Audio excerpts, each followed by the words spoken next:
Next हम लोग देखेंगे आगे एंडोप्लाज्मिक रेटिकुलम। माइटोकॉन्ड्रिया के बाद हम लोग देखेंगे एंडोप्लाज्मिक रेटिकुलम। ये हमारी सेल है और इस सेल में ये हमारी सेल है। इस सेल में सेकेंड जो ऑर्गेनेल है एंडोप्लाज्मिक रेटिकुलम होता है। ठीक, ये भी एक इम्पॉर्टेंट टाइप का ऑर्गेनेल है क्योंकि ये भी इम्पॉर्टेंट फंक्शन करता है। एंडोप्लाज्मिक रेटिकुलम भी जो है ये दो टाइप के होते हैं, एक होता है रफ एंडोप्लाज्मिक रेटिकुलम और एक होता है smooth endoplasmic reticulum. Rough endoplasmic reticulum and smooth endoplasmic reticulum, ये एक ट्यूब लाइक स्ट्रक्चर होता है, ऐसा मान लीजिए। ठीक है, और इस ट्यूब लाइक स्ट्रक्चर में ऐसे राइबोसोम्स अटैच होते हैं। ऐसे राइबोसोम्स कैसे होते हैं, इसमें अटैच होते हैं सरफेस पे। ठीक है, तो यदि इसकी सरफेस में से राइबोसोम्स अटैच होते हैं तो आप देख रहे होंगे सरफेस कैसी हो गई, इरेगुलर हो गई, रफ हो गई। तो जो एंडोप्लाज्मिक रेटिकुलम की सरफेस में राइबोसोम अटैच होंगे उसे हम बोलेंगे रफ एंडोप्लाज्मिक रेटिकुलम। और जिस एंडोप्लाज्मिक रेटिकुलम में राइबोसोम्स नहीं होते हैं, अटैच नहीं होते सरफेस में, हम उसे बोलेंगे स्मूथ एंडोप्लाज्मिक रेटिकुलम। फिर से बता रहा हूँ, आप एंडोप्लाज्मिक रेटिकुलम एक स्पेसिफिक टाइप ऑफ ऑर्गेनल्स होता है। ये भी सेल के साइटोप्लाज्म में, हमारी एवरी सेल के साइटोप्लाज्म में प्रेजेंट होता है, कुछ सेल्स को छोड़कर। उसमें जो एंडोप्लाज्मिक रेटिकुलम है उसकी सरफेस में राइबोसोम्स अटैच होते हैं। यदि राइबोसोम्स से अटैच होंगे तो ऑटोमेटिकली देखिए सरफेस कैसी हो जाएगी, रफ हो जाएगी, इरेगुलर हो जाएगी।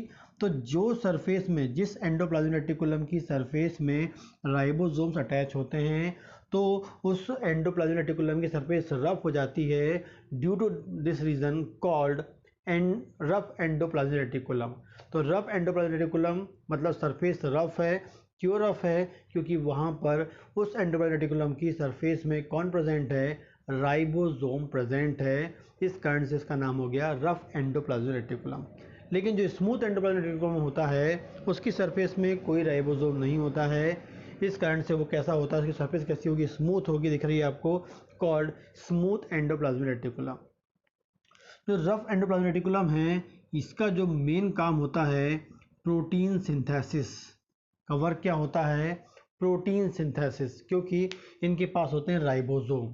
तो जो राइबोसोम है ये इंपॉर्टेंट काम करते हैं और जिसका काम होता है प्रोटीन सिंथेसिस। तो रफ एंडोप्लाज्मिक रेटिकुलम जो है एवरी सेल में होगा और एवरी सेल में क्या होगा, प्रोटीन सिंथेसिस होगा। क्योंकि एवरी सेल में क्या होता है, एवरी सेल, जो भी सेल है हो सकती है वो डैमेज हो, या हो सकता है क्योंकि जो सेल है उसमें जो सेल मेम्ब्रेन है वो काय का बना है, प्रोटीन का बना हुआ है। हो सकता है कभी कोई सेल मेम्ब्रेन डैमेज हो रहा हो तो वहाँ पर रिपेयर जीन होते हैं और रिपेयर जीन क्या करते हैं, प्रोटीन सिंथेसिस करवाते हैं। इस किससे, आपके आरएनए से, रफ एंडोप्लाज्मिक रेटिकुलम का यूज़ करके। तो लगातार एवरी सेल को प्रोटीन की रिक्वायरमेंट होती है। जहाँ पर चोट लग गई उस एरिया में नई सेल फॉर्म होगी, नई सेल फॉर्म होगी तो वहाँ पर क्या चाहिए आपको, लार्ज नंबर प्रोटीन मॉलिक्यूल चाहिए। लार्ज नंबर प्रोटीन मॉलिक्यूल चाहिए तो वहाँ पर रफ एंडोप्लाज्मिक रेटिकुलम का फंक्शन बढ़ जाएगा। जहाँ पर भी बॉडी के जिस पार्ट पे भी यदि प्रोटीन की डिमांड बढ़ जाती है, प्रोटीन की रिक्वायरमेंट बढ़ जाती है, तो उस एरिया में रफ एंडोप्लाज्मिक रेटिकुलम वर्क करेगा, लार्ज नंबर में प्रोटीन फॉर्म करेगा, प्रोटीन सिंथेसिस करेगा। इसका काम होता है रफ एंडोप्लाज्मिक रेटिकुलम का प्रोटीन सिंथेसिस। नेक्स्ट बात करेंगे smooth endoplasmic reticulum. Rough endoplasmic reticulum तो पूरी सेल में होगा। स्मूथ एंडोप्लाज्मिक रेटिकुलम क्या है? स्मूथ एंडोप्लाज्मिक रेटिकुलम के दो काम होते हैं। पहला होता है formation of steroidal hormones. Formation of steroidal hormones, हमारी बॉडी में, बॉडी की जो भी सेल या जो भी ग्लैंड या बॉडी का कोई भी ऑर्गन जो है स्टेरॉयडल हार्मोन्स को प्रोड्यूस करता है, उस सेल के साइटोप्लाज्म में स्मूथ एंडोप्लाज्मिक रेटिकुलम प्रेजेंट होगा। तो स्मूथ एंडोप्लाज्मिक रेटिकुलम का पहला काम होता है, मोस्ट इंपॉर्टेंट फंक्शन होता है स्टेरॉयडल हार्मोन्स का फॉर्मेशन करना। स्टेरॉयडल हार्मोन्स का फॉर्मेशन करना। तो बॉडी में जो भी ऑर्गन, जो भी टिश्यू, जो कोई भी जो सेल है जो स्टेरॉयडल हार्मोन्स प्रोड्यूस करती है, उस सेल के अंदर स्मूथ एंडोप्लाज्मिक रेटिकुलम का लेवल कैसा होगा या नंबर कैसा होगा, ज़्यादा होगा। तो लार्ज नंबर में जो स्मूथ एंडोप्लाज्मिक रेटिकुलम वहाँ होती हैं जहाँ से फॉर्मेशन ऑफ स्टेरॉयडल हार्मोन्स होता है। एग्जाम्पल आप ले सकते हैं, ओवरी से एस्ट्रोजन फॉर्म होता है, तो वहाँ पर क्या होगा, ओवरी की जो सेल्स हैं, फीमेल की बात करेंगे, फीमेल में ओवरी होती है, ओवरी की जो सेल्स हैं उसमें लार्ज नंबर में क्या होगा, आपका स्मूथ एंडोप्लाज्मिक रेटिकुलम होगा। इसी मेल की बात करते हैं, मेल के जो टेस्टिस होते हैं वहाँ से एक स्पेसिफिक हार्मोन निकलता है टेस्टोस्टेरोन, ये भी स्टेरॉयडल हार्मोन होता है। उस टेस्टोस्टेरोन हार्मोन्स के प्रोडक्शन के लिए एक इम्पॉर्टेंट ऑर्गेनेल होता है उस सेल में, उसका नाम होता है स्मूथ एंडोप्लाज्मिक रेटिकुलम। तो स्मूथ एंडोप्लाज्मिक रेटिकुलम में आपको याद कर रहे हैं, मतलब स्टेरॉयडल हार्मोन्स का प्रोडक्शन हो रहा है।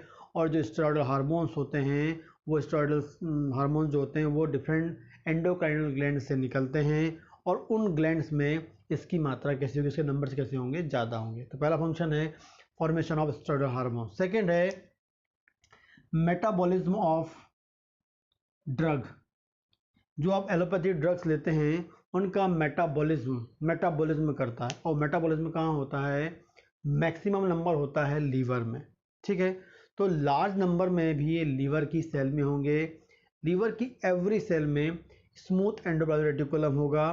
क्यों होगा, क्योंकि जो भी ड्रग आप लेते हैं वो जाती है, एब्जॉर्ब होती है, पोर्टल वेन में जाती है, लीवर में जाती है। आपको पता होना, जो भी आप लेते हैं जीआईटी से एब्जॉर्ब होकर वो पोर्टल वेन में जाएगी, और पोर्टल वेन से कहाँ पहुँचेगी, वो लीवर में पहुँचती है। और लीवर में इसका क्या होता है, मेटाबॉलिज्म मतलब होता है यूज़। जब भी मेटाबॉलिज्म वर्ड आएगा दैट मीन्स यूज। मैं बोलूँगा मेटाबॉलिज्म ऑफ कार्बोहाइड्रेट, मतलब बॉडी क्या कर रही है, कार्बोहाइड्रेट को यूज़ कर रही है। वैसे यदि बोलूँगा मेटाबॉलिज्म ऑफ ड्रग, तो ड्रग क्या कर रही है, मतलब हमारी बॉडी क्या कर रही है, ड्रग का यूज़ कर रही है, मेटाबोलाइज करके उसको यूज़ कर रही है, एक्टिव मॉलिक्यूल में कन्वर्ट कर रही है।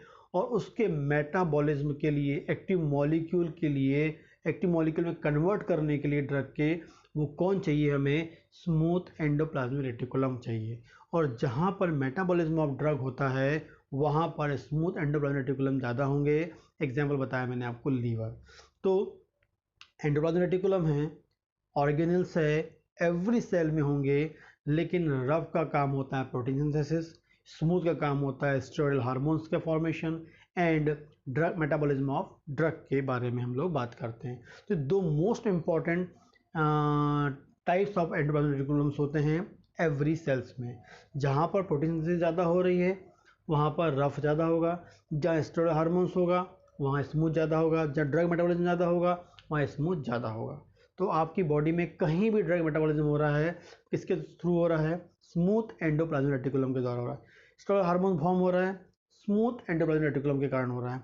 चोट लग गई, वहाँ नई हीलिंग हो रही है, नया सेल बन रहा है, नई सेल मेम्ब्रेन बन रही है, मतलब वहाँ पर आपका रफ एंडोप्लाज्मिक रेटिकुलम की मात्रा बढ़ेगी, नंबर बढ़ेंगे, क्योंकि वो प्रोटीन सिंथेसिस करेगा। तो ये आपका हो गया एंडोप्लाज्मिक रेटिकुलम। ठीक, नेक्स्ट हम देखते हैं राइबोसोम। राइबोसोम क्या होता है, ठीक, राइबोसोम क्या होता है देखते हैं हम लोग नेक्स्ट। ठीक, ये आपकी सेल है, सेल में आपका रफ एंडोप्लाज्मिक रेटिकुलम है, और जिसकी सरफेस में कौन प्रेजेंट है, आपके राइबोसोम्स प्रेजेंट होते हैं, ये आपको बताया था मैंने। और इसके अलावा जो राइबोसोम्स हैं वो फ्री भी होते हैं, जो साइटोप्लाज्म में क्या होते हैं, सर्कुलेट होते रहते हैं, या दो ऑर्गेनेल्स के बीच में प्रेजेंट होते हैं। जो राइबोसोम है ये क्या है, ये भी एक इम्पॉर्टेंट टाइप का ऑर्गेनेल होता है, जो रफ एंडोप्लाज्मिक रेटिकुलम की सरफेस, एंडोप्लाज्मिक रेटिकुलम की सरफेस में, मतलब रफ एंडोप्लाज्मिक रेटिकुलम में प्रेजेंट होता है, एंड खुद फ्री फॉर्म में भी होता है। और इसका वन एंड ओनली एक ही काम होता है, प्रोटीन सिंथेसिस।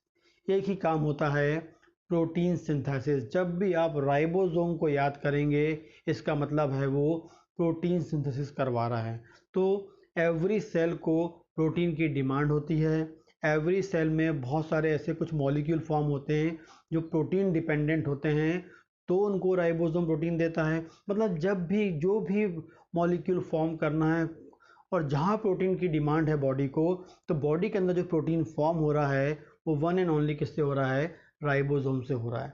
जो आप प्रोटीन लेते हैं, जैसे मैंने एग ले लिया, एग मेरी बॉडी में गया, प्रोटीन ले लिया, ये जो प्रोटीन है उसको मेरी बॉडी क्या करेगी, पहले डाइजेस्ट करेगी। डाइजेस्ट मतलब उसको एक स्मॉल मॉलिक्यूल में तोड़ेगी। वो काय में तोड़ देती है, वो प्रोटीन को एमिनो एसिड्स में तोड़ती है। एमिनो एसिड्स आगे जाएंगे जीआईटी के आपके जो स्मॉल इंटेस्टाइन, लार्ज इंटेस्टाइन में जाकर क्या होंगे, वहाँ से एब्जॉर्ब होंगे। एब्जॉर्ब होकर पोर्टल वेन में जाएंगे और पोर्टल वेन में जाने के बाद वो लीवर में पहुँचेंगे और लीवर के बाद वो ब्लड से होते हुए डिफरेंट पार्ट में चले जाएंगे। कौन, एमिनो एसिड्स, प्रोटीन नहीं, एमिनो एसिड्स। और एवरी सेल उन एमिनो एसिड्स को लेगी, उन एमिनो एसिड्स को लेगी और आरएनए को देगी और आरएनए अपने अकॉर्डिंग उन एमिनो एसिड्स को काय में आपस में जोड़ेंगे और काय में कन्वर्ट कर देंगे प्रोटीन में। आपको पता होना चाहिए एक प्रोटीन का मॉलिक्यूल बहुत सारे एमिनो एसिड से जुड़ के बना होता है, लेकिन हमारी जो बॉडी है, हम जो प्रोटीन लेते हैं उस प्रोटीन को पहले एमिनो एसिड्स में तोड़ेगी, एब्जॉर्ब करवाएगी, लीवर में पहुंचाएगी और ब्लड से होता हुआ वो क्या हो सकता है, बॉडी के डिफरेंट पार्ट में चले जाएगा एमिनो एसिड। उसके बाद जो सेल है, बॉडी की एवरी सेल है, उस एमिनो एसिड्स को लेगी, ठीक है, और आरएनए के पास पहुंचाएगी और आरएनए क्या करेगा, उस एमिनो एसिड को अपने अकॉर्डिंग, अपने टाइप के प्रोटीन बनाने के अकॉर्डिंग उसको जोड़ेगा और अपने अकॉर्डिंग प्रोटीन फॉर्म करेगा। ठीक, इतना इंपॉर्टेंट काम करता है आरएनए। लगातार प्रोटीन फॉर्म कर रहा है हमारी बॉडी में, आपकी बॉडी में लगातार, मेरी बॉडी में भी बना रहा है, प्रोटीन सिंथेसिस कर रहा है। किसका यूज़ करके, एमिनो एसिड्स का यूज़ करके। तो सेकेंड आपको याद रखना है, राइबोसोम जो है वो रफ एंडोप्लाज्मिक रेटिकुलम में भी होता है, फ्री फॉर्म में भी होता है, और जिसका काम होता है वन एंड ओनली किसके लिए, प्रोटीन सिंथेसिस के लिए होता है। ठीक, आगे बात करेंगे गोल्जी एपरेटस। नेक्स्ट बात करेंगे गोल्जी एपरेटस। ये जो गोल्जी एपरेटस है ये भी एक डिफरेंट टाइप का या एक इम्पॉर्टेंट टाइप का, गोल्जी एपरेटस जो है, ये गोल्जी एपरेटस एक इम्पॉर्टेंट टाइप का ऑर्गेनेल होता है। ये भी सेल के साइटोप्लाज्म में प्रेजेंट होता है। इसका एक इम्पॉर्टेंट काम होता है। जो गोल्जी एपरेटस है, स्ट्रक्चर और जो दूसरे चीज़ है वो तो आप पढ़ चुके हैं, लेकिन जो मेन जो पैथोलॉजिकली पॉइंट ऑफ व्यू से है वो मैं आपको बताऊंगा यहाँ पर। ठीक है, गोल्जी एपरेटस जो है वो सेल के साइटोप्लाज्म में प्रेजेंट है। ये जो गोल्जी एपरेटस है ये एग्जैक्टली कॉम्प्लेक्स रिएक्शन करता है। क्या करता है, कॉम्प्लेक्स रिएक्शन करता है। और कॉम्प्लेक्स रिएक्शन में क्या करता है, जो आपका रफ एंडोप्लाज्मिक रेटिकुलम क्या कर रहा है, प्रोटीन फॉर्म कर रहा है, ये प्रोटीन क्या होगा, इस रफ एंडोप्लाज्मिक रेटिकुलम में जाएगा। और ये प्रोटीन जब रफ एंडोप्लाज्मिक रेटिकुलम में जाएगा तो जब रफ एंडोप्लाज्मिक रेटिकुलम से प्रोटीन गोल्जी एपरेटस में जाएगा, रफ एंडोप्लाज्मिक रेटिकुलम ने क्या किया, प्रोटीन फॉर्म किया। ये प्रोटीन यहाँ से कहाँ पहुँचा, गोल्जी एपरेटस में पहुँचेगा। और जब गोल्जी एपरेटस में जाता है तो यहाँ एक कॉम्प्लेक्स रिएक्शन होती है जिसमें प्रोटीन और कार्बोहाइड्रेट आपस में क्या होते हैं, इन दोनों में रिएक्शन होती है और फाइनली नया मॉलिक्यूल बनता है। मॉलिक्यूल नाम है ग्लाइकोप्रोटीन। क्या फॉर्म होता है, ग्लाइकोप्रोटीन। ये जो कॉम्प्लेक्स रिएक्शन है इसके बारे में एग्जैक्टली क्लियर नहीं है, बुक में बताया नहीं गया है अब, ठीक है, लेकिन एक कॉम्प्लेक्स रिएक्शन होती है और एक कॉम्प्लेक्स रिएक्शन जो है गोल्जी एपरेटस में होती है। और ये जो गोल्जी एपरेटस है ये प्रोटीन को कार्बोहाइड्रेट से जोड़ता है। मतलब प्रोटीन और जो कार्बोहाइड्रेट है आपस में जुड़ते हैं, रिएक्शन करते हैं, कंबाइन होते हैं और फाइनली फॉर्म करते हैं ग्लाइकोप्रोटीन। और ये जो ग्लाइकोप्रोटीन है ये सेल से अकॉर्डिंग टू डिमांड क्या होता है, ब्लड में चला जाता है। ठीक है, तो हमारी जो सेल है, जो ग्लाइकोप्रोटीन फॉर्म हो रहा है, वो ग्लाइकोप्रोटीन कहाँ फॉर्म होता है, गोल्जी एपरेटस में फॉर्म होता है। और गोल्जी एपरेटस में जो ग्लाइकोप्रोटीन है ये कैसे फॉर्म होता है, जब प्रोटीन कार्बोहाइड्रेट से जुड़ता है। तो इस गोल्जी एपरेटस में स्पेसिफिक टाइप ऑफ एंजाइम्स होते हैं जो कॉम्प्लेक्स रिएक्शन करते हैं, जो प्रोटीन को कार्बोहाइड्रेट से बाइंड करते हैं एंड फाइनली फॉर्म करते हैं ग्लाइकोप्रोटीन। एंड जो ग्लाइकोप्रोटीन है फाइनली कहाँ पहुँचता है, ब्लड में पहुँचता है एंड फॉर्म, मतलब जो फाइनली जो फॉर्म होता है ग्लाइकोप्रोटीन फॉर्म होता है और अकॉर्डिंग टू डिमांड कहाँ पहुँचता है, वो ब्लड सर्कुलेशन में आता है। तो जो गोल्जी एपरेटस जब भी आप याद करेंगे means formation of glycoprotein, complex reaction, protein and carbohydrate क्या होंगे, आपस में बाइंड हो रहे हैं। तो ये है, नेक्स्ट था गोल्जी एपरेटस। पहला हमने देखा है माइटोकॉन्ड्रिया, दूसरा देखा हमने एंडोप्लाज्मिक रेटिकुलम, तीसरा हमने देखा राइबोसोम, नेक्स्ट हमने देखा गोल्जी एपरेटस। ये गोल्जी एपरेटस हम देख लिया। नेक्स्ट हम देखते हैं, नेक्स्ट हम लोग देखेंगे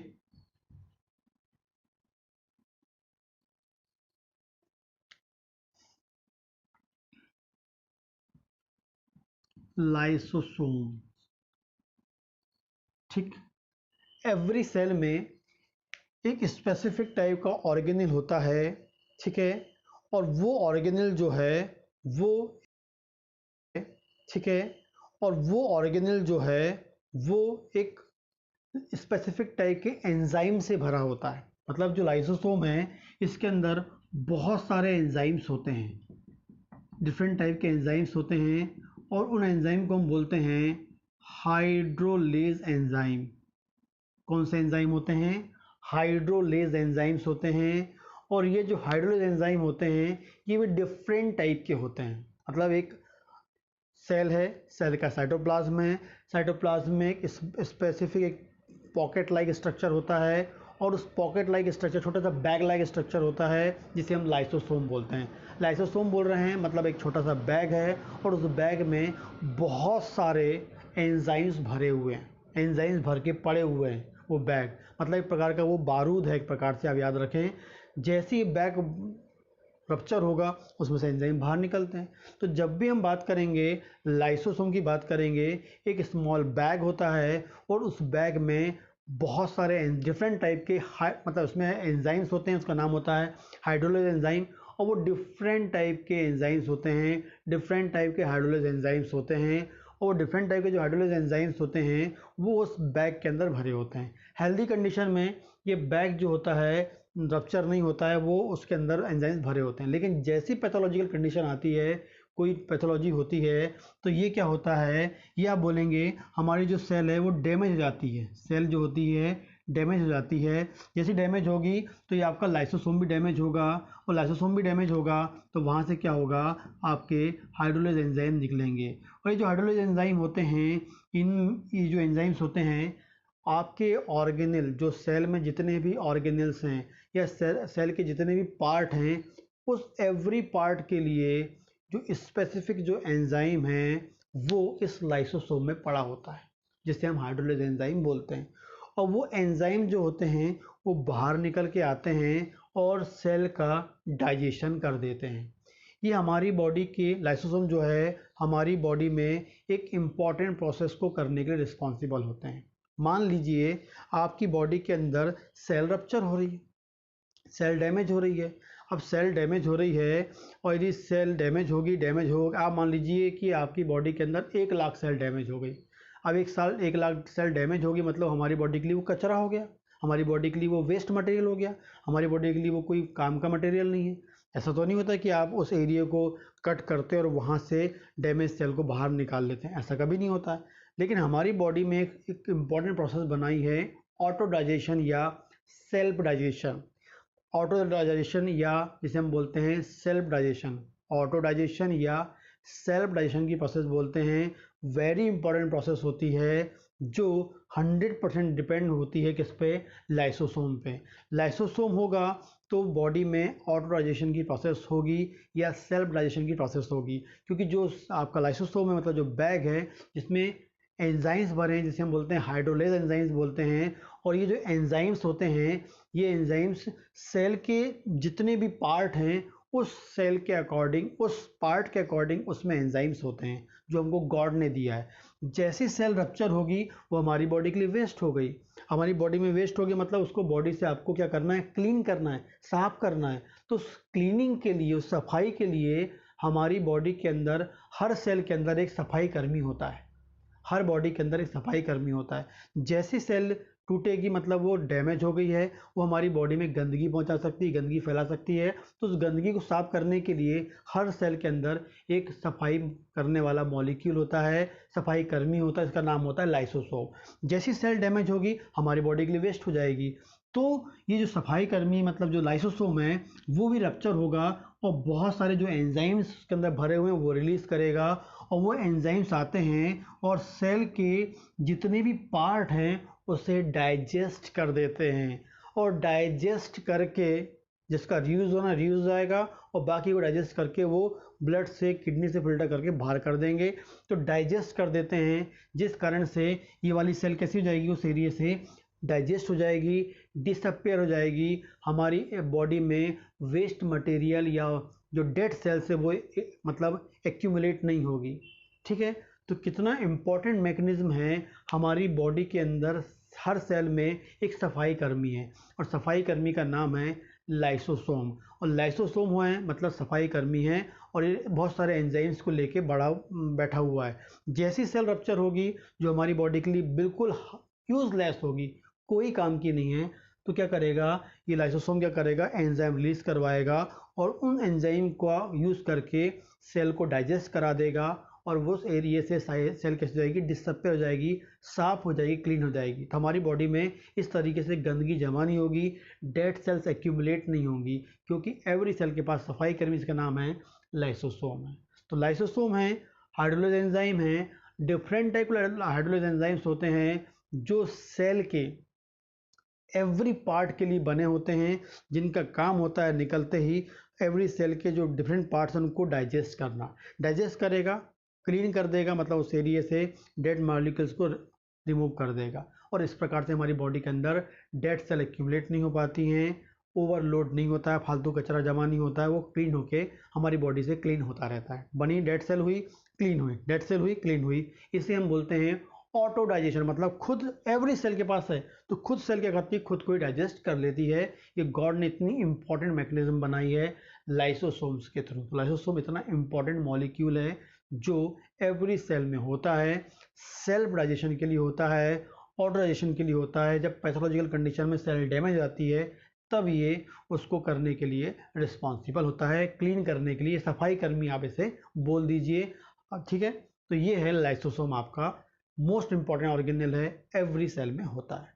ठीक, नेक्स्ट हम लोग देखेंगे पेरोक्सिसोम क्या होता है। पेरोक्सिसोम क्या होता है, ठीक है, तो ये आपकी सेल है, सेल में एक इम्पॉर्टेंट ऑर्गेनेल है जिसे हम बोलते हैं पेरोक्सिसोम। पेरोक्सिसोम क्या होता है, पेरोक्सिसोम भी एक बैग लाइक स्ट्रक्चर होता है और इसमें भी एक स्पेसिफिक टाइप का एंजाइम होता है, इसका नाम होता है ऑक्सीडेज। ऑक्सीडेज नाम का एक एंजाइम होता है इसमें और एक स्पेसिफिक टाइप का फंक्शन करता है। एवरी सेल, बॉडी की एवरी सेल में जो है पेरोक्सिसोम प्रेजेंट होता है और ये जो पेरोक्सिसोम है एक स्पेसिफिक फंक्शन करता है, वेरी वेरी इंपॉर्टेंट फंक्शन करता है जो आपको बिल्कुल पता होना चाहिए। ठीक, क्या करता है, और उसमें एंजाइम है ऑक्सीडेज। और ये जो ऑक्सीडेज है ये क्या करता है, ऑक्सीजन फ्री रेडिकल्स से क्या करता है, सेल को बचाता है। ठीक है, ऑक्सीजन फ्री रेडिकल्स कौन से होते हैं, super oxide, H2O2 and OH minus hydroxyl group जो होता है, ये तीनों जो होते हैं आपकी बॉडी में ऑक्सीजन फ्री रेडिकल्स होते हैं। ये क्या है ऑक्सीजन फ्री रेडिकल्स, या ऑक्सीजन फ्री स्पीसीज भी बोलते हैं या ऑक्सीडेटिव स्पीसीज भी हम इसे बोलते हैं। ये ऑक्सीजन फ्री रेडिकल्स बोल दीजिए, super oxide, H2O2 OH minus क्या होते हैं। लगातार हमारी बॉडी ऑक्सीजन लेती है, जैसे हमारी बॉडी में ऑक्सीजन जाती है और एवरी सेल में ऑक्सीजन जाती है, एवरी सेल ऑक्सीजन लेती है, बिना ऑक्सीजन के तो आपका लाइफ है ही नहीं। तो एवरी सेल ने क्या किया, ऑक्सीजन को लिया। जैसी ऑक्सीजन सेल के अंदर जाता है, जैसी ऑक्सीजन सेल के अंदर जाता है और सेल का माइटोकॉन्ड्रिया ऑक्सीजन का यूज़ करता है, और जैसी माइटोकॉन्ड्रिया सेल ऑक्सीजन का यूज़ करेगा और जैसी ऑक्सीजन का यूज़ होगा तो ऑक्सीजन यूज़ होने के बाद कुछ एंड प्रोडक्ट फॉर्म करती है। क्या फॉर्म करती है, एंड प्रोडक्ट फॉर्म करती है और पहला एंड प्रोडक्ट फॉर्म करती है सुपर ऑक्साइड। क्या फॉर्म करती है, सुपर ऑक्साइड। सुपर ऑक्साइड ये बाद में कन्वर्ट हो जाता है H2O2 में और H2O2 माइनस फाइनल कन्वर्ट होता है OH माइनस में। ठीक है, तो जैसे हमारी बॉडी ने ऑक्सीजन लिया, एवरी सेल ऑक्सीजन ले रही है लगातार, अभी मेरी बॉडी में ऑक्सीजन लगातार ले रही है, लगातार मेरी बॉडी के अंदर क्या बन रहे हैं, ऑक्सीजन फ्री रेडिकल्स बन रहे हैं। और सबसे पहले कौन सा बनता है, सुपर ऑक्साइड बनता है, फिर बनता है H2O2, इससे बनेगा H2O2 और H2O2 से बनता है OH माइनस। ये बनता है। और ये जो जो आपके ऑक्सीजन फ्री रेडिकल्स होते हैं ये लगातार सभी की बॉडी में बनते हैं। सेल ने ऑक्सीजन लिया, बदले में ये बना लिया। जैसे ही बनते हैं ये वेरी वेरी टॉक्सिक होते हैं, वेरी वेरी डेंजरस होते हैं, क्योंकि ये सेल को डैमेज कर सकते हैं, सेल में म्यूटेशन प्रोड्यूस कर सकते हैं। आज के ज़माने में जो कैंसर जैसी डिजीज़ है उसका one and only most important जो कॉज होता है ऑक्सीजन फ्री रेडिकल्स होता है।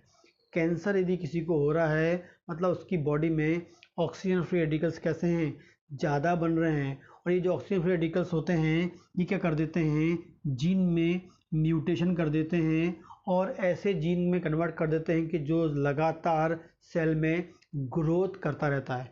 हर सेल की जो ग्रोथ है वो डिपेंड करती है स्पेसिफिक टाइप के जीन पर। जीन क्या होगा, एक्टिवेट होगा, ग्रोथ करवाएगा और उसके बाद ग्रोथ को रोकने वाला मतलब एक साइज बना दिया और उस साइज को रोकने वाला जीन उस सेल में ही होता है, ठीक है।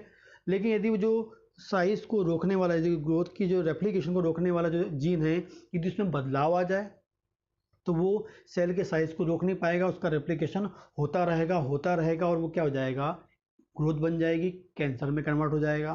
तो उसे करने के लिए सबसे इम्पॉर्टेंट जो कॉज है वो है आपके ऑक्सीजन फ्री रेडिकल्स और ये लगातार एवरी सेल में बनते हैं। अब एवरी सेल में बनेंगे तो हर किसी को कैंसर तो नहीं हो रहा है, वो इसलिए नहीं होता है क्योंकि एवरी सेल में इस ऑक्सीजन फ्री रेडिकल्स को किल करके वाटर में कन्वर्ट करने वाला या इसको न्यूट्रलाइज करने वाला एक मॉलिक्यूल होता है जिसका नाम होता है पेरोक्सीसोम। तो जो पेरोक्सीसोम है उसमें जो ऑक्सीडेज होते हैं वो इनको क्या करते हैं, ऑक्सीडाइज कर देते हैं, इनको क्या कर देते हैं, न्यूट्रलाइज कर देते हैं, इनको वाटर में कन्वर्ट करवा देते हैं और क्या करेंगे, हमारी बॉडी को एवरी सेल को बचाएंगे। क्योंकि एवरी सेल के अंदर ये मॉलिक्यूल बन रहा है, टॉक्सिक मॉलिक्यूल बन रहा है और एवरी टॉक्सिक मॉलिक्यूल को रिमूव करने के लिए, क्लीन करने के लिए गॉड ने एवरी सेल में एक जो टॉक्सिक मटेरियल को रिमूव करने के लिए पेरोक्सीसोम दिया है। पेरोक्सीसोम होगा, ऑक्सीडेज होगा तो ये जो ऑक्सीजन फ्री रेडिकल्स है वो हमारी सेल को डैमेज नहीं कर पाएंगे और हमारी सेल कैसे जाएगी, प्रोटेक्ट हो जाएगी। जैसे जैसे एज बढ़ते जाती है पेरोक्सीसोम का फंक्शन कम होने लगता है, कम होने लगता है। क्यों, कंपेयरली ऑक्सीजन फ्री रेडिकल्स की मात्रा बढ़ने लगती है और यदि इनका एक्शन कम होगा तो ऑक्सीजन फ्री रेडिकल्स की मात्रा बढ़ने लगती है। ऑक्सीजन फ्री रेडिकल्स की मात्रा बढ़ेगी मतलब ऑक्सीजन फ्री रेडिकल्स बहुत टाइम तक हमारी सेल में रहेंगे और जो जीन के कांटेक्ट में आएंगे जीन में म्यूटेशन प्रोड्यूस कर देंगे और कैंसर जैसी डिजीज़ प्रोड्यूस कर देंगे, एथेरोस्क्लेरोसिस डिजीज़ कॉज कर देंगे, कोरोनरी डिजीज़ कॉज कर देंगे, हार्ट डिजीज़ कॉज कर देंगे, डायबिटीज़ कॉज कर देंगे, थायराइड से डिजीज़ कॉज कर देंगे। क्योंकि ये डायरेक्टली एवरी सेल के अंदर पड़ा हुआ रहता है ये मॉलिक्यूल और डायरेक्टली सेल के डीएनए आरएनए के कांटेक्ट में आएगा, न्यूक्लियस के कांटेक्ट में आएगा और न्यूक्लियस को चेंज कर सकता है। इसलिए थायराइड कॉज करने के लिए रिस्पॉन्सिबल भी हो सकता है, डायबिटीज़ के लिए हो सकता है, हार्ट डिजीज़ के लिए हो सकता है, किडनी डैमेज के लिए भी हो सकता है एंड कैंसर जैसी डिजीज़ को प्रोड्यूस करने के लिए भी हो सकता है। जिसकी बॉडी में यदि पेरोक्सीसोम का फंक्शन डिक्रीज होगा उनमें होने के चांसेस बहुत ज़्यादा होते हैं। इसे बढ़ाने के लिए नेचुरली आप क्या कर सकते हैं, ऑक्सीजन फ्री रेडिकल्स वाले को रिमूव करने के लिए एंटीऑक्सीडेंट्स आप ले सकते हैं और वो एंटीऑक्सीडेंट्स आपको फ्रूट से मिलेंगे। आप फल खा लीजिए, अच्छा खासा फ्रेश फ्रूट खाएंगे, लार्ज नंबर में एंटीऑक्सीडेंट्स मिलेगा। 40 साल के बाद तो आपको एंटीऑक्सीडेंट्स लेना ही चाहिए क्योंकि जो एंटीऑक्सीडेंट्स हैं वो हमारी बॉडी के पेरोक्सीसोम को सपोर्ट करते हैं। मतलब उतने बॉडी के अंदर जो आपके पेरोक्सीसोम है काम नहीं कर पाता है, मतलब एंटीऑक्सीडेंट प्रॉपर्टी इसकी कम लगती है। एंटीऑक्सीडेंट प्रॉपर्टी कम होगी तो हमको बाहर से सपोर्ट लेना पड़ेगा और बाहर सपोर्ट लेना है तो आपको रोज़ाना एक अच्छा फ्रूट खाना है जो आपको एक्स्ट्रा एंटीऑक्सीडेंट देगा। दोनों मिलके क्या करेंगे, आपकी बॉडी के अंदर के ऑक्सीजन फ्री रेडिकल्स को कम कर देंगे और आपकी बॉडी कैसी हो जाएगी, ऑक्सीजन फ्री रेडिकल से फ्री हो जाएगी क्योंकि बॉडी के अंदर प्रॉपर एंटीऑक्सीडेंट्स जा रहे हैं। तो पेरोक्सीसोम भी एक इंपॉर्टेंट टाइप का मॉलिक्यूल होता है, ऑर्गेनिल होता है, सेल के साइटोप्लाज्म में प्रेजेंट होता है जो ऑक्सीडेज नाम का एंजाइम रिलीज करता है जो हमारी बॉडी के toxic material oxygen free radicals को न्यूट्रलाइज करता है, मतलब एंटीऑक्सीडेंट लाइक प्रॉपर्टी करता है। एवरी सेल में ये होता है। एज बढ़ते जाएगी इसकी जो पोटेंशियल होती है, जो इसकी फंक्शन होती है वो कम होते जाएगी। तो ये आपका है नेक्स्ट पेरोक्सीसोम। अब हम लोग नेक्स्ट देखते हैं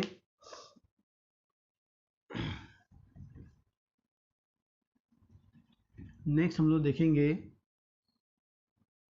साइटोप्लाज्मिक इंक्लूजन। साइटोप्लाज्मिक इंक्लूजन ये सेल है आपकी, ठीक, सेल है। साइटोप्लाज्मिक इंक्लूजन जो है ये एक प्रकार का ऑर्गेनेल नहीं होता है। क्या होता है, मान लेते हैं कि मेरी बॉडी की जो डिमांड है वो है, कोई बुक में नहीं लिखा है लेकिन आप एक एग्जांपल लेके चलते हैं। मान लेते हैं मेरी बॉडी की डिमांड है 100 ग्राम ग्लूकोज की, ठीक, 100 ग्राम ग्लूकोज की डिमांड है, लेकिन मैंने आज खा ली 250 ग्राम ग्लूकोज खा ली। तो बॉडी ने इसमें से क्या करी, 100 ग्राम तो यूज़ कर ली, लेकिन 150 ग्राम ग्लूकोज वो क्या है, वो एक्स्ट्रा हो गया।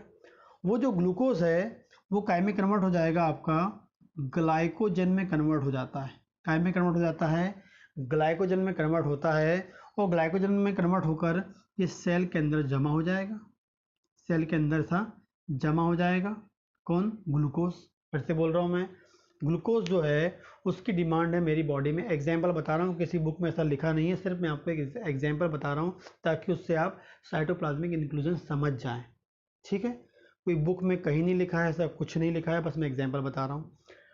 100 ग्राम ग्लूकोज की डिमांड है मान लेते हैं बॉडी को, लेकिन हमने खा लिया 250 ग्राम खा लिया, जिसमें 100 ग्राम तो बॉडी नहीं यूज़ की, डिमांड ही बॉडी की है, लेकिन हमने ज़्यादा खा लिया, उस दिन एक्स्ट्रा खा लिया तो 250 ग्राम चले गया, 100 ग्राम यूज़ हो गया, लेकिन 150 ग्राम फिर बच गया, 150 ग्राम बच गया। वो जो 150 ग्राम है वो क्या होता है, जो ग्लूकोज है वो ग्लाइकोजन में कन्वर्ट होकर सेल में जमा हो जाता है। सेल में क्या हो जाता है, जमा हो जाता है, ठीक, ये हो गया। अब किसी दिन क्या है, मैंने कुछ भी नहीं खाया, कुछ भी नहीं खाया, और बॉडी को तब भी डिमांड होगी कितनी, 100 ग्राम की। अब मैंने कुछ नहीं खाया तब भी बॉडी को क्या है, 100 ग्राम की डिमांड है। तो जो मेरा स्टोर ग्लाइकोजन है वो फिर से क्या में कन्वर्ट हो जाएगा, ग्लूकोज में कन्वर्ट हो जाएगा, और 100 ग्राम ग्लूकोज हमें मिल जाएगा जो सेल में जमा था। फिर से अगेन क्या हो गया, वो रीयूज हो गया हमारी बॉडी में, फिर से हमारी बॉडी को मिल गया, ठीक। तो ग्लाइकोजन है अगेन गाय में कन्वर्ट हो गया, ग्लूकोज में कन्वर्ट हो गया, 100 ग्राम हमको मिल गया, ठीक।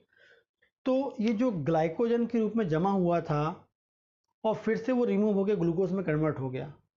तो अकॉर्डिंग टू कंडीशन, जब सेल के साइटोप्लाज्म में ग्लाइकोजन ये जमा हो गया, ग्लूकोज एक्स्ट्रा ग्लूकोज ग्लाइकोजन में जमा हो गया, यही कहलाता है साइटोप्लाज्मिक इंक्लूजन। साइटोप्लाज्मिक इंक्लूजन वो होता है ऐसी सेल जिसमें ग्लाइकोजन आके जमा हो गया है। जिस दिन आप जब आपने एक्स्ट्रा ग्लाइकोजन लिया, ग्लूकोज लिया था, तो वो ग्लाइकोजन में कन्वर्ट हो गया, ग्लाइकोजन में कन्वर्ट होकर सेल के अंदर जमा हो गया। लेकिन जैसी मेरी बॉडी की डिमांड, जैसे मेरी बॉडी की डिमांड है, मैंने आपने फिर ग्लूकोज, मैंने कुछ खाया नहीं, तो मेरी बॉडी को फिर भी ग्लूकोज चाहिए, 100 ग्राम ही चाहिए। तो ये जो ग्लाइकोजन है फिर से क्या हो जाएगा, वो ग्लूकोज में कन्वर्ट होकर मेरी बॉडी को दे देगा। तो ये जो ग्लाइकोजन जमा हुआ है यही कहलाता है साइटोप्लाज्मिक इंक्लूजन। ये कोई साइटोप्लाज्मिक ऑर्गेनेल नहीं होता, यदि ऑर्गेनेल होगा तो हमेशा वहाँ रहेगा, लेकिन साइटोप्लाज्मिक इंक्लूजन है, मतलब कंडीशन के अकॉर्डिंग होगा और फिर रिमूव हो जाएगा। मतलब बॉडी के अंदर एक्स्ट्रा हो जाएगा तो जमा हो जाएगा ग्लाइकोजन के रूप में, फिर बॉडी की डिमांड बढ़ेगी तो ये यहाँ से रिमूव होके फिर डिसअपेयर हो जाएगा, इसलिए इसे बोला गया है साइटोप्लाज्मिक इंक्लूजन। तो एवरी जो भी सेल में ग्लाइकोजन जो स्टोर होता है वो क्या होता है, उस सेल के लिए साइटोप्लाज्मिक इंक्लूजन होता है। जब हमारी बॉडी के अकॉर्डिंग वहाँ जमा होता है, मतलब ज़्यादा खाएंगे तो जमा हो जाएगा और फिर बॉडी नहीं लेगी तो फिर से वो रीयूज हो जाएगा। तो जो ग्लाइकोजन है वो साइटोप्लाज्मिक इंक्लूजन है। ऐसे हमारी बॉडी में एडिपोज सेल होती हैं, एडिपोज टिश्यू होते हैं, उसमें एडिपोज सेल्स होती है, और एडिपोज सेल में भी क्या होता है, फैट जमा हो जाता है, फैट जमा होता है। आपने आज मान लीजिए बॉडी की डिमांड है 10 ग्राम फैट की, आपने ले लिए 100 ग्राम फैट, बॉडी ने कितना यूज़ किया, 10 ग्राम यूज़ किया, और 90 ग्राम जो फैट है वो क्या होगा, एडिपोज टिश्यूज़ में जाके जमा हो जाएगा। कहाँ जमा हो जाएगा, एडिपोज टिश्यू में जाके जमा हो जाएगा, ठीक। और ये जो एडिपोज टिश्यू में जाके जमा हो जाएगा ये वाला फैट, ठीक है, ठीक, जिसे हम बोलेंगे साइटोप्लाज्मिक इंक्लूजन। फिर आपने किसी दिन फैट नहीं खाया तो फिर से ये फैट क्या हो जाएगा, एडिपोज टिश्यू से बाहर निकल के आएगा और फिर से मेरी बॉडी की डिमांड कितनी है, 10 ग्राम एडिपोज टिश्यू से बाहर निकल के आएगा और फिर से मेरी बॉडी की डिमांड कितनी है, 10 ग्राम। वो 10 ग्राम मुझे फैट दे देगा और बॉडी उस फैट का यूज़ कर लेगा। तो हो सकता है कि ये जो फैट है कुछ एडिपोज सेल में कुछ देर के लिए हो सकता है और कुछ दिन बाद फिर डिसअपियर हो सकता है। तो ये जो आने जाने का जो काम है ये है एग्जैक्टली जो मॉलिक्यूल जमा हो रहा है, ये क्या है आपका साइटोप्लाज्मिक इंक्लूजन। ऑर्गेनेल्स नहीं होता है, लेकिन ये साइटोप्लाज्मिक इंक्लूजन हम बोल रहे हैं। साइटोप्लाज्म के ऑर्गेनेल के रूप में हम इसे क्यों बोल रहे हैं, क्योंकि साइटोप्लाज्म में प्रेजेंट होता है। तो एडिपोज टिश्यूज़ के एडिपोज सेल में आपका फैट जमा हो जाएगा और बॉडी के डिफरेंट पार्ट्स में जो ग्लूकोज है वो ग्लाइकोजन के रूप में कन्वर्ट होकर वहाँ जमा हो जाएगा। इन्हें हम क्या बोलेंगे, साइटोप्लाज्मिक इंक्लूजन बोलेंगे। तो जो साइटोप्लाज्मिक इंक्लूजन है ये भी एक इम्पॉर्टेंट टाइप का कंडीशन होती है जो हमारी बॉडी को अकॉर्डिंग टू कंडीशन सप्लाई देते रहते हैं ग्लूकोज का एंड फैट का। तो ये आपका है साइटोप्लाज्मिक इंक्लूजन, आपको जो पता होना चाहिए। और लास्ट हम देखते हैं साइटोस्केलेटन। साइटोस्केलेटन वो होता है जो सेल के स्ट्रक्चर को बनाता है, सेल के स्ट्रक्चर को बनाता है, सेल के स्ट्रक्चर को मेंटेन करता है, सेल के शेप को मेंटेन करता है। ये इंपॉर्टेंट एक है स्केलेटन होता है। जैसे हमारी बॉडी का जो स्केलेटन होता है वो हमारी बॉडी को एक शेप देता है और उसके ऊपर मसल्स लगी हुई रहती हैं। देखिए जो आपकी बोन्स हैं उससे एक स्ट्रक्चर बन गया, उस स्ट्रक्चर के ऊपर आपकी मसल्स लगी हुई हैं। वैसे ही एक सेल के कोई स्ट्रक्चर देने के लिए, सेल को एक शेप देने के लिए, प्रॉपर साइज देने के लिए, शेप देने के लिए एवरी सेल के पास क्या होता है, साइटोस्केलेटन होता है जो सेल को शेप एंड साइज हमें देता है। जिसमें एक्टिन मायोसिन नाम के आपने प्रोटीन सुना होगा, वो प्रेजेंट होते हैं जो सेल के शेप एंड साइज को देते रहते हैं। माइक्रोट्यूब्यूल, माइक्रोफिलामेंट, इंटरमीडिएट माइक्रोफिलामेंट्स होते हैं। स्केलेटल मसल जो साइटोस्केलेटन्स के जो पार्ट होते हैं वो माइक्रोट्यूब्यूल्स होते हैं, माइक्रोफिलामेंट्स होते हैं, इंटरमीडिएट माइक्रोफिलामेंट्स होते हैं, ठीक है। उसमें एक्टिन मायोसिन नाम का प्रोटीन्स होता है जो शेप देता रहता है, ठीक। तो ये एक सिंपल आप बोल सकते हैं स्ट्रक्चर में। इसका जो डिटेल है आपने फर्स्ट ईयर में पढ़ा होगा, लेकिन मैं आपको फिर बता रहा हूँ, इसमें जो आपको बता रहा हूँ मैं क्लिनिकली जो है आपका पैथोलॉजी में जो काम आना है उस सेल के बारे में बताया। तो सेल के हमने कुछ 8 टाइप के इंपॉर्टेंट ऑर्गेनल्स देखे, जिसकी एक इम्पॉर्टेंट फंक्शनिंग देखे, जो आपको एकदम टिप ऑफ टंग होना चाहिए। जब भी आप माइटोकॉन्ड्रिया की बात करेंगे मतलब एनर्जी के बारे में बात करेंगे, जब भी एंडोप्लाज्मिक रेटिकुलम की बात करेंगे तो रफ होगा तो प्रोटीन फॉर्म करेगा, स्मूथ होगा तो स्टेरॉयड एंड ड्रग मेटाबॉलिज्म करेगा, राइबोसोम मतलब प्रोटीन फॉर्मेशन है, गोल्जी एपिटाइट मतलब ग्लाइकोप्रोटीन का फॉर्मेशन है, लाइसोसोम मतलब हाइड्रोलाइज एंजाइम है जो क्लीनिंग, सेल्फ डाइजेशन, ऑटोडाइजेशन के लिए होता है, बॉडी के डेड सेल्स को रिमूव करने के लिए होता है, कचरे को साफ करने के लिए होता है। पेरोक्सिसोम जो होता है हमारी बॉडी के जो टॉक्सिक मॉलिक्यूल जो लगातार सेल में बन रहे हैं, ऑक्सीजन फ्री रेडिकल जिसे हम बोलते हैं, और सुपर ऑक्साइड H2O2 OH-, इनको न्यूट्रलाइज करने के लिए वेरी इंपॉर्टेंट फंक्शन काम करता है। साइटोप्लाज्मिक इंक्लूजन बताया मैंने आपको, ग्लाइकोजन, एक्स्ट्रा ग्लूकोज तो ग्लाइकोजन, एक्स्ट्रा फैट तो आपका फैट में जमा हो जाएगा एंड अकॉर्डिंग टू कंडीशन जमा होगा फिर वहाँ से रिमूव हो जाएगा। एंड साइटोस्केलेटन जो होता है वो सेल के स्ट्रक्चर, शेप को, साइज को मैनेज करने के लिए होता है। तो ये आपका सेल का बेसिक जो है इतना तो आपको आना चाहिए। इसके अलावा और एक्स्ट्रा भी बहुत सारा है जो आपने फर्स्ट ईयर में पढ़ा होगा सेल के बारे में, लेकिन उसमें से जो मैंने आपको एक कॉन्सेप्चुअल जो बताया है किसके लिए, आपके पैथोलॉजी पॉइंट ऑफ व्यू से, प्रैक्टिस ऑफ मेडिसिन के पॉइंट ऑफ व्यू से, आपके क्लिनिकल प्रैक्टिस के पॉइंट ऑफ व्यू से, कॉन्सेप्ट्स को क्रिएट करने के लिए ये मैंने आपको सेल बताया है। इतना आपको आना चाहिए। जब भी आप मेरे पैथोलॉजी के कोर्स को फॉलो करेंगे, आगे पढ़ेंगे, तो सबसे पहले आपको पढ़ना है सेल, तभी आपको आगे जाके समझ में आएगा, अदरवाइज नहीं आएगा। नॉर्मल पता होगा तो ऑटोमेटिकली आप, जब मैं अंदर बात करूंगा तो ऑटोमेटिकली आप उसको समझ जाएंगे, इंटरप्रिटेट कर पाएंगे, क्योंकि यहीं से पैथोलॉजी बनेगी। सेल बनेगा तो पैथोलॉजी बनेगा, पैथोलॉजी बनेगा तो आपको फाइनली प्रैक्टिस ऑफ मेडिसिन में proper clinical diagnosis, proper investigation करा पाएंगे और प्रॉपर सिलेक्शन ऑफ मेडिसिन देके उसे क्योर कर पाएंगे। क्योंकि पैथोलॉजी पता होगी तभी तो आप उसके डिजीज़ क्योर कर पाएंगे, अदरवाइज आपको कुछ भी नहीं बनेगा, ठीक।